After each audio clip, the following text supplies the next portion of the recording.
कन्या ने अपनी माँ से कहा और माता जी ने अपने पति से कहा, आपकी बेटी कृष्ण को चाहती है, अगर आप उचित समझें तो उसका विवाह कर दो। अब सुनो, बच्चे बड़े हो जाएं तो पिता की जिम्मेदारी है कि बच्चों से मंत्रणा करो। आपको कथा करवानी है, यज्ञ करवाना है, कोई यात्रा करनी है तो पिताजी की जिम्मेदारी है कि अपने बच्चों से मंत्रणा करो।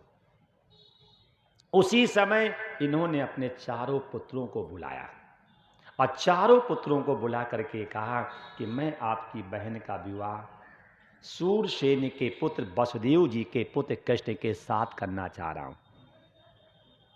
रुक्म ने साफ मना कर दिया कि मैं अपनी बहन का विवाह उस अहीर के छोरे के साथ नहीं करूंगा।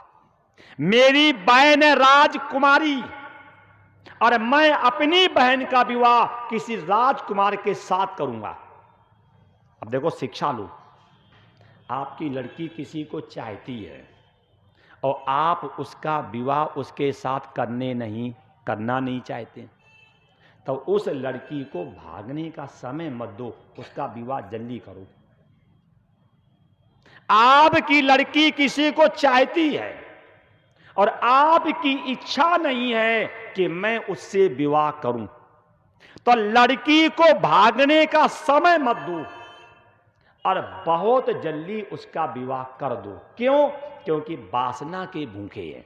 विवाह हो जाएगा, शरीर मिल जाएगा, वासना बुझ जाएगी, आराम से रह जाएंगी। तो भीष्मक ने कहा कि आपकी बहन जी उनको चाहती हैं और आप विवाह करना नहीं चाहते हो, तो किसके साथ करोगे, जल्दी बताओ।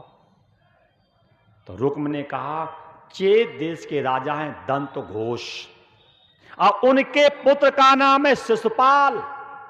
मेरी बहन राजकुमारी है और शिशुपाल जो है राजकुमार हैं। मैं अपनी बहन का विवाह राजकुमार के साथ करूंगा। लग्न पत्री लिखी गई, चेत देश भेजी गई और शिशुपाल से बारात लेकर के आ भी गया। रुक्मिणी को जब ये बात मालूम हुई, साफ मना कर दिया कि मुझे उससे विवाह नहीं करना।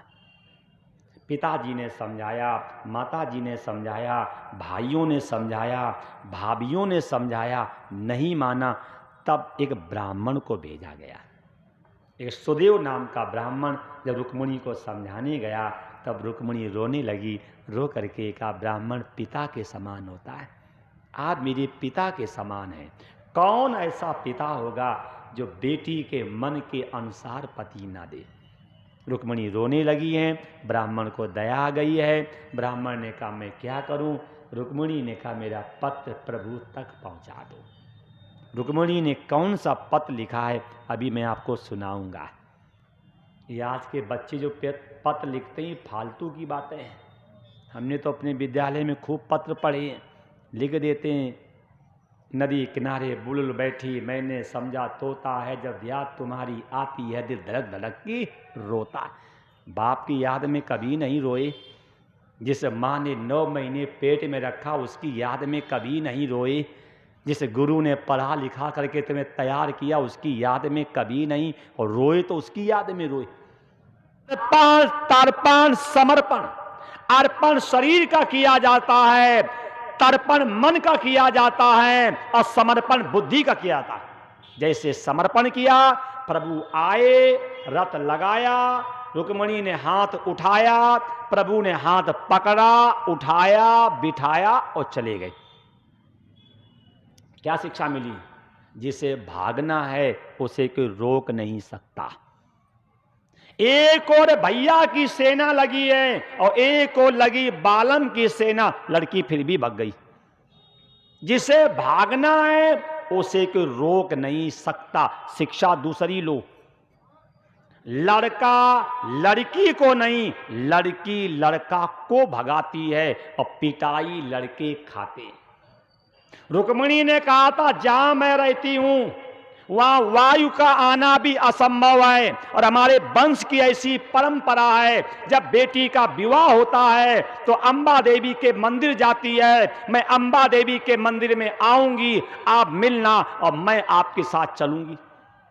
आज की बहनें भी यही कहती हैं, हम ट्यूशन के माध्यम से आएंगी और स्टेशन पे प्लेटफार्म नंबर 2 पे मिलेंगी, आप मिलना और हम तुम्हारे साथ चलेंगी। रुक्मिणी चली गई, सेना भाग करके आई और आ करके कहा, रुक्म से बहन जी चली गई। बोले आप क्या कर रहे थे? बोले आपने कहा था देखे रहना, और हम देखते रहे, वो चली गई। बोले उसका पीछा कर।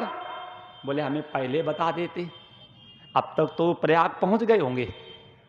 आप मुझे पहले बता देते कि पीछा करना है। आपने मुझसे कहा था बहन जी को देखते रहना, हम देखते रहे, वो चली गई।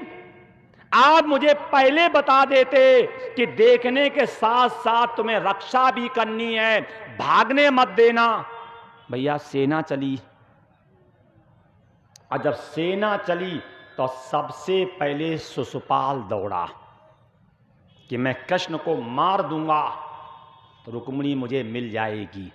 और जैसे कृष्ण की ओर दौड़ा, कृष्ण को आया क्रोध, और जैसे चक्र लेकर के दौड़े, वो डर गया, भागा, और भाग करके पालकी में घुस गया। कौन सी पालकी में? जिस पालकी में बैठ करके रुक्मिणी आई थी। भगवान ने मन में सोचा कि अब इसे मारो मत।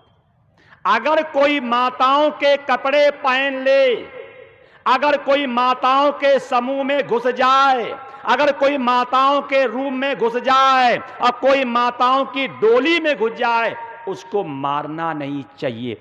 मेरे हिसाब से ये कथा दिल्ली पुलिस ने पढ़ी होगी जब बाबा रामदेव हैं। मेरे हिसाब से ये कथा दिल्ली पुलिस ने पढ़ी होगी जब बाबा रामदेव और सलवार सूट पहन के भागा था तो छोड़ दिया गया था। क्यों? अगर कोई पुरुष माताओं के कपड़े पहन ले, माताओं के समूह में चला जाए, माताओं के रूम में चला जाए और माताओं की डोली में घुस जाए, उसको मारना अपराध। भगवान ने उसको छोड़ दिया, वो डोली में घुस गया। सेवकों ने कहा ससुराल चलें कि घर चलें? इसने कहा जब शादी हो तब तो ससुराल बने। अरे घर चलो, घर चलो, जिंदा रहेंगे तो डोली दोबारा उठ जाएगी, और मर गए तो। डोली पहुंची चेद देश। देखना, जब लड़के का विवाह होता है तो सबसे ज्यादा सुखी मां होती है। जब लड़के की शादी होती है सबसे ज्यादा सुखी और प्रसन्न होती है मां, और शादी होने के बाद सबसे ज्यादा दुखी होती है मां। क्यों दुखी होती है? वो तुमने अभी अपनी बहू को मुंह दिखाई दी नहीं, इसलिए। सीता जी को माता कौशल्या ने जो मुंह दिखाई दी थी, आप अपनी बहू को दे दो, मैं दावा करता हूं कि आपकी बहू आपको हृदय के अंदर रखेगी।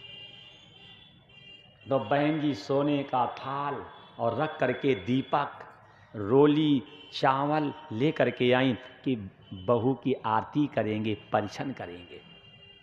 तब माता जी ने सेवकों से पूछा बहू कितनी सुंदर है? सेवकों ने कहा माता जी हम तो डोली के पास खड़े थे और विवाह तो अंदर हो रहा था, आपे देख लो विवाह में बहुरिया कितनी सुंदर है। माता जी ने जैसे डोली के पर्दे खोले तो वहाँ बहू तो नहीं थी, वहाँ बैठा था बड़ी बड़ी मूँछों का बहुरवा। वो तो हाथ मुख, अपने हाथ से मुख को ढक करके भाग गया। क्या शिक्षा मिली? कोई काम करने जाओ, अगर तुम्हारे घर वाले मना कर दें तो काम बनने वाला नहीं। जिस समय बारात लेकर के जा रहा था उसी समय इसकी बहन ने कहा था रुक्मिणी तुम्हारी किस्मत में नहीं।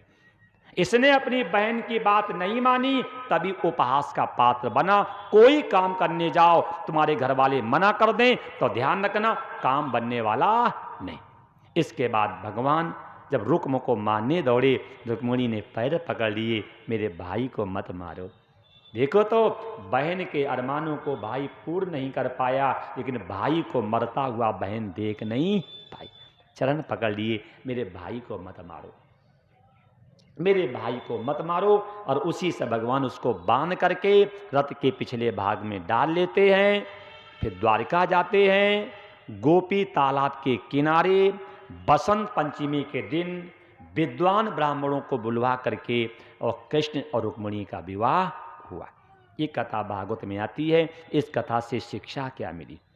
इस कथा से पहली शिक्षा तो ये है कि रुक्मिणी है जीव और कृष्ण है ईश्वर, और जब तक जीव ईश्वर को पाएगा नहीं तब तक हमेशा परेशान रहेगा। कथा से दूसरी शिक्षा लो, प्रेम करना कोई पाप नहीं है। कथा से तीसरी शिक्षा लो, अगर आपको किसी से प्रेम हो गया है तो जो आपका विश्वास पात्र हो और ऐसे व्यक्ति को बताना।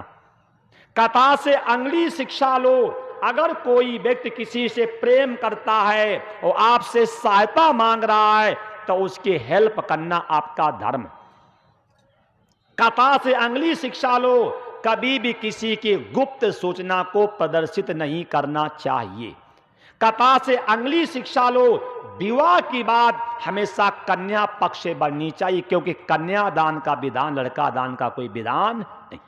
कथा से अगली शिक्षा लो, कोई व्यक्ति आपसे प्रेम करता है और मरने जा रहा है, उसे मरने से बचाओ, दौड़ करके उसका हाथ पकड़ो। और कथा से शिक्षा लो, कोई काम करने जा रहे हैं, घर वाले मना कर दें तो ध्यान रखना काम बनने वाला नहीं।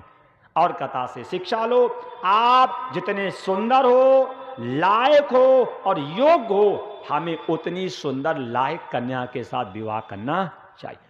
और कथा से शिक्षा लो, माताओं को गौरी जी की पूजा करनी चाहिए।